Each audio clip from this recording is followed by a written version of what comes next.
আমি আগে যখন ব্যবসাটা করছিলাম এটা যে এই পর্যায়ে গিয়ে দাঁড়াইবো আমি ভাবি না। আমি মনে করছি কয়েকদিন কর্ম হরে আবার জামু গিয়া এই পর্যন্ত। যখন মানুষে কয় আপনি বাইরে লইছেন, বাসায় গিয়ে টোকা টাকি শুরু হয়েছে, তখন আমি চিন্তা করছি যে বারে আর আনতে বারে আর আনতে দিই যে গাড়ির মতো চলে, যত রান্ধি হতেই চলে।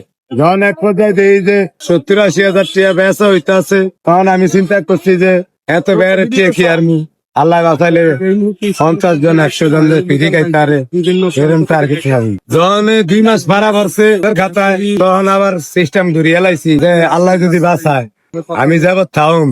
যখন দেশের মানুষে চিনছে 1-150 মানুষ যে সবসময় ভিড়ে খাইতে পারে এইও ছিল টার্গেটে থাউম। মানে আল্লাহ যে আমার আশা পূর্ণ করছে। আমার টার্গেট ছিল শেষ আশা কবে 200 মানুষ আমার এনে ফিরি খাইব। আজকে হে আশা পূর্ণ করে দিয়ে গেছে এক ভদ্রলোক। উনি 4 বারে মনে করেন 1 লাখ টাকার উপরে অবদান দিয়ে গেছে।